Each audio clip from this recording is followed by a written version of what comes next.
पाकिस्तान है का केलं नाही तुम्ही आंदोलन? सत्तारला बोलला असाल नाही तर कोणाला बोलला असाल? सिल्लोड काय पाकिस्तान आहे का? या हिंदुस्थान मधलं गाव आहे, या महाराष्ट्रातलं गाव आहे सिल्लोड. तुम्हाला काय वाटलं नाही? रावसाहेब दानवेच्या वक्तव्यावर आंदोलन करा वाटलं नाही? सिल्लोड पाकिस्तान आहे. सिल्लोडचे लोक कसे सहन करतात? चूक आहे का बरोबर आहे माझं? बोला. मग तुम्हाला काय वाटलं नाही की सिल्लोड पाकिस्तान आहे म्हणायला? मग हे जागरूक राहिलं पाहिजे तुम्ही.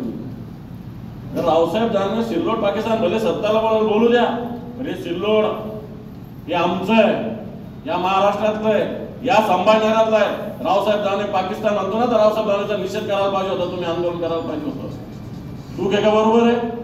केलं का तुम्ही? संघटनेला असंच आंदोलन अशाच भूमिका घ्याव्या लागतात. हातात लक्षात घ्या, अशाच एखाद्या विषयातून संघटना उठत असतील, असा क्लिक करावा लागतो. एखादा क्लिक सापडला तर तो उचलला पाहिजे. संघटना आपोआप अशी मोठ्या ताकदीने वाढत असते. लक्षात, तुम्ही ती संधी गमावली. रावसाहेब दानवे ज्या दिवशी बोला ना, रावसाहेब दानवेला तुम्ही सिल्लोड बंदी करायला पाहिजे होती. भारतीय जनता पार्टीचा निषेध करायला पाहिजे होता इथं तुम्ही. तो काय म्हणला का की मुसलमानाच्या एरियाला म्हणला का मुसलमान त्यावेळेस त्याला मतं पडत होते, मुसलमान त्यात कसं गोट वाटत होतं? आता पाकिस्तान झाला का सिल्लोड? चूक आहे का बरोबर आहे? निषेध करायला पाहिजे. मुसलमान म्हणजे काय पाकिस्तान मध्ये का? ठीक आहे, जे असतील पाकिस्तानचे त्याला पाकिस्तानला पाठवा. सगळ्याच मुसलमानांना तुम्ही पाकिस्तानी कसं मानता? ही माऊली उभी आपल्या बरोबर, ही फिरती मला प्रत्येक कार्यक्रमात येते.